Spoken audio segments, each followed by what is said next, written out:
हर 12 साल में लगने वाला महाकुंभ मेला लाखों श्रद्धालुओं और साधुओं का संगम होता है।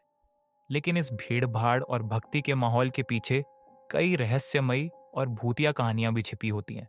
ऐसी ही एक घटना 2013 के प्रयागराज महाकुंभ की है, जिसे सुनकर रूह कांप उठती है।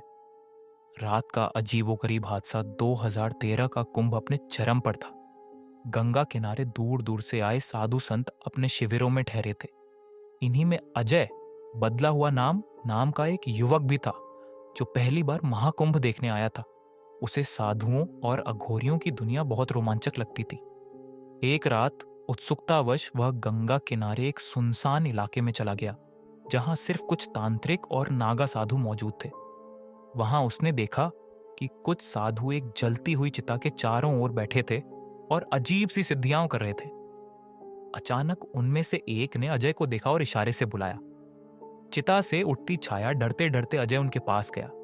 तांत्रिक मुस्कुराते हुए बोले, तू देखना चाहता है ना असली महाकुंभ? अजय ने सिर हिलाया। तभी उन्होंने कुछ मंत्र पढ़े और चिता की आग और तेज हो गई। अजय की आंखों के सामने ही चिता से एक धुएं जैसी आकृति निकली और हवा में घूमने लगी।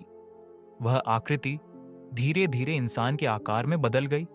उसके चेहरे पर कोई नाक आंख नहीं थी, बस एक काला धुंधला सा चेहरा था। अजय की चीख निकल गई, लेकिन उसके पैर जैसे जमीन से चिपक गए थे। तांत्रिक हंसते हुए बोले, ये कुंभ का असली रहस्य है। यहाँ न सिर्फ जीवित बल्कि मृत आत्माएं भी स्नान करने आती हैं। गंगा में अदृश्य स्नान। अजय ने डर कर पीछे देखा तो गंगा में कई छायाएं हलचल कर रही थीं, जैसे कोई अदृश्य लोग उसमें स्नान कर रहे हों। उनकी धीमी धीमी आवाजें सुनाई दे रही थीं, मानो कोई मंत्र बुदबुदा रहा हो। डर के मारे अजय बेहोश हो गया। जब वह सुबह उठा तो खुद को कुंभ के मुख्य शिविर के पास पड़ा पाया। लोगों ने बताया कि वह रात भर गंगा किनारे बेहोश पड़ा था।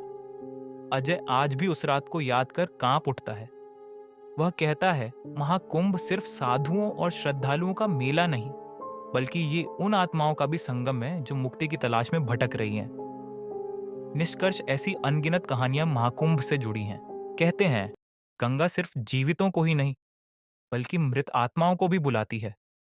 क्या आपने कभी कुंभ में कुछ रहस्यमयी महसूस किया है?